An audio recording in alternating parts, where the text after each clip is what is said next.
안녕하세요. 책 읽는 헬레네입니다. 살면서 약을 단 한 번도 접하지 않는 사람은 없습니다.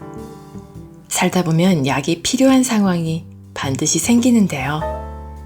하지만 약에 대한 정보는 여전히 일반인들에게 생소하고 어렵습니다. 약 사용법을 잘 모르거나 잘못된 지식을 가지고 있어서 복용을 하게 된다면 우리 몸에 영향을 끼칠 수 있습니다. 당장 약이 필요한 상황에서 어떤 약을 어떻게 써야 할지 몰라 당황했던 경험이 누구나 한 번쯤 있습니다.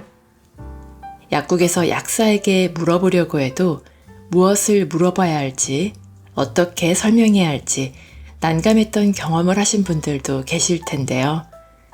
약에 대한 정보를 찾아봐도 어려워서 이해하지 못한 경험이 있다면 주목해 주세요. 오늘 소개해드릴 책은 약 알고 먹는 거니입니다. 지은이 최서연, 펴낸 곳은 소담출판사입니다. 저자는 약사로 일하면서 접근하기 어렵지만 사실 누구에게나 필요한 정보가 약학이라는 생각이 들어 기본적인 약 사용법을 그림으로 풀어서 그리기 시작했습니다.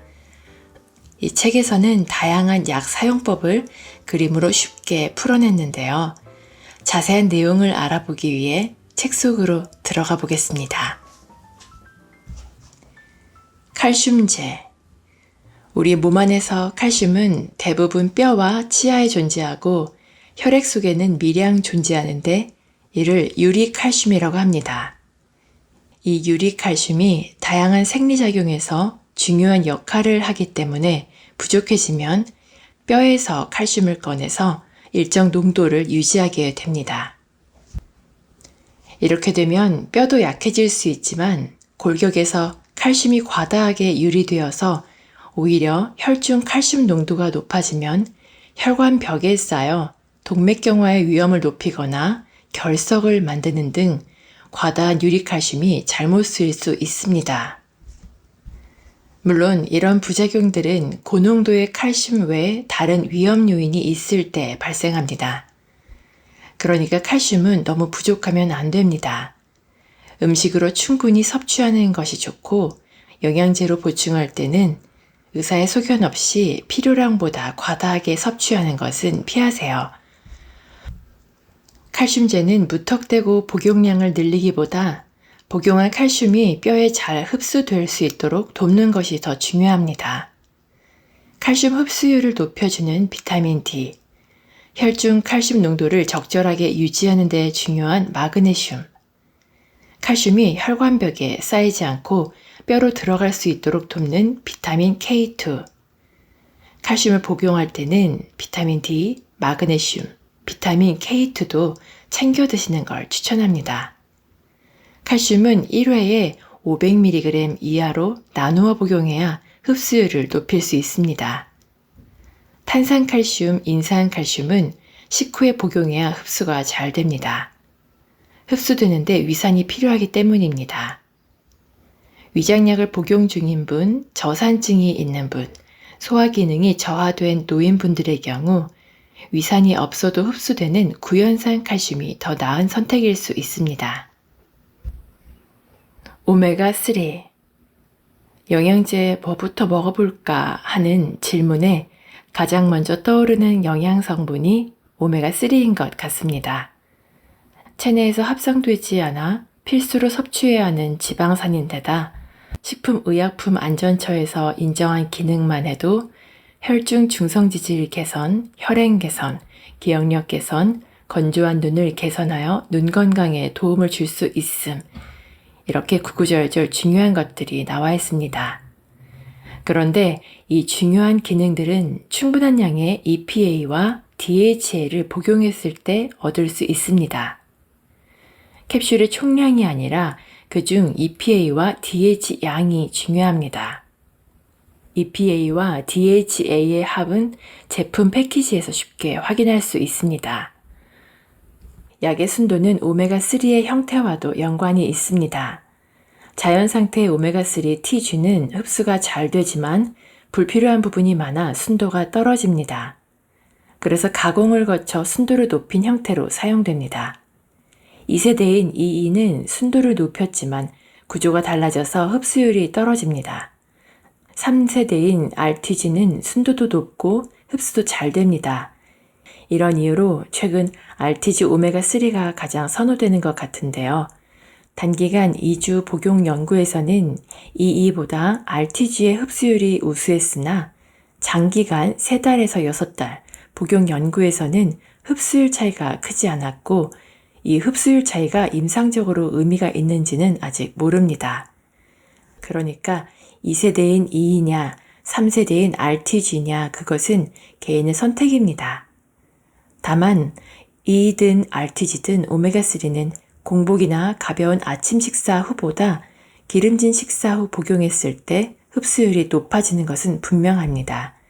그리고 오메가3는 기름이기 때문에 빛, 산소, 열 등에 의해 산패되기 쉽습니다. 아무리 좋은 원료라도 적절한 포장, 유통, 보관이 중요하죠. 소비자 입장에서는 한 번에 대량 구매하기보다 적당량씩만 두고 복용하는 것이 좋고 유통기한이 지나지 않았더라도 냄새가 나거나 변색된 약은 먹으면 안 됩니다. 제품을 고를 때는 병 포장된 제품보다는 개별 포장된 제품을 더 추천합니다. 특히 차광 용기가 아닌 병에 든 약은 안 좋습니다. EFOS 인증을 받은 제품을 고르는 것도 좋은 방법이 될 수 있습니다. 비타민 D. 비타민 D는 꼭 복용하지 않아도 됩니다. 일광욕을 하면 체내에서 만들어지니까요. 그렇지만 비타민 D는 자외선 중에서도 UVB를 받아야 합성되는데 우리나라에서 UVB를 충분히 쬐는 일이 그리 쉽지만은 않습니다.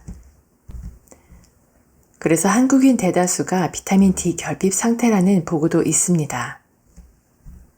그러니까 한국인이라면 예방적인 차원에서 적정량의 비타민 D 보충제가 필요할 수 있습니다. 우리나라의 1일 비타민 D 섭취 기준은 충분 섭취량이 성인 기준 400IU, 노인은 600IU입니다.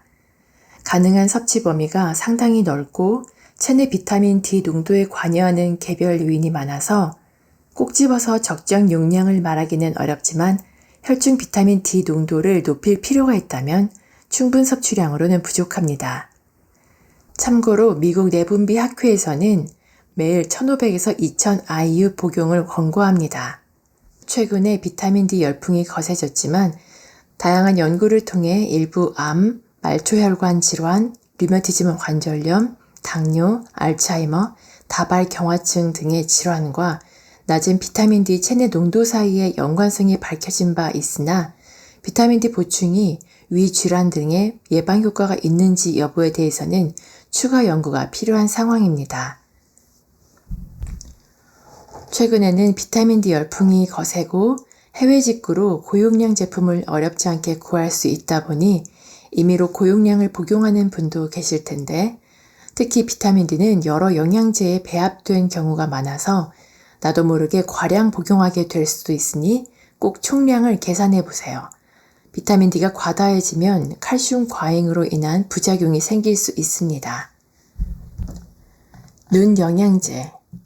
시력을 높여주는 영양제는 없습니다. 눈 영양제로 유명한 루테인은 황반 변성의 진행을 늦춰줄 수는 있습니다. 노화로 인해 감소될 수 있는 황반 색소 밀도를 유지하여 눈 건강에 도움을 줄 수는 있습니다. 루테인은 이런 분들에게 추천합니다. 황반 변성이 있는 분들, 눈이 침침한 중장년층 분들, 영유아 어린이 인부 수유부는 섭취를 피하는 게 좋습니다. 흡연자 분들은 전문가와 상담 후 복용해야 합니다. 젊은 분들의 눈피로 개선에 도움을 줄 수 있는 영양제도 있습니다. 빌베리 추출물 안토시아노사이드, 헤마토코쿠스 추출물 아스타잔틴. 눈이 너무 건조할 때는 오메가3를 추천합니다.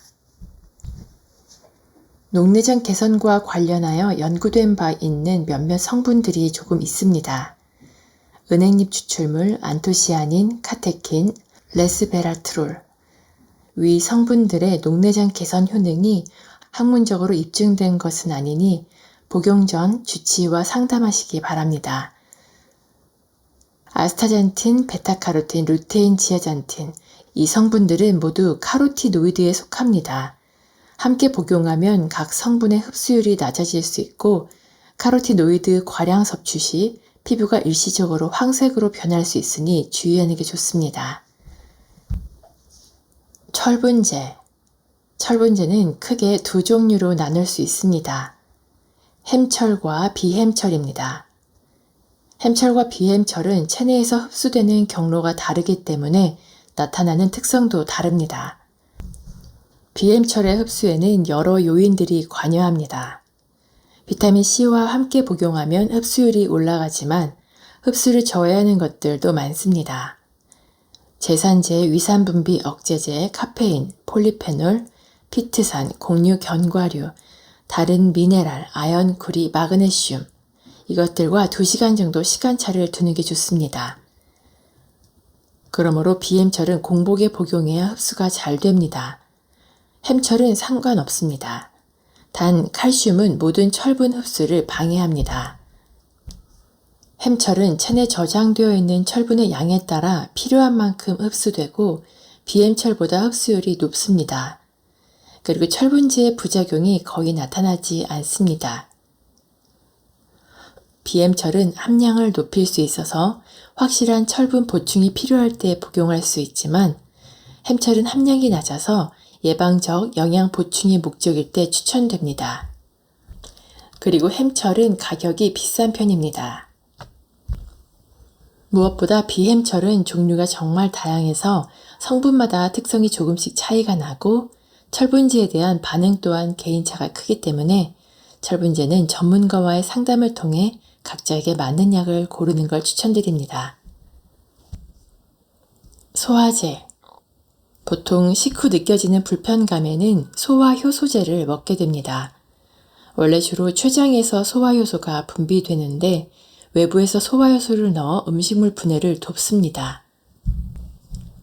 소화효소는 위산에 의해 파괴되기 때문에 소화효소제는 특수 제형으로 코팅되어 있습니다. 그래서 약을 쪼개서 복용하면 안 됩니다. 만 8세 이상 복용 가능하죠. 약 성분 중에 돼지에서 유래한 것이 있습니다.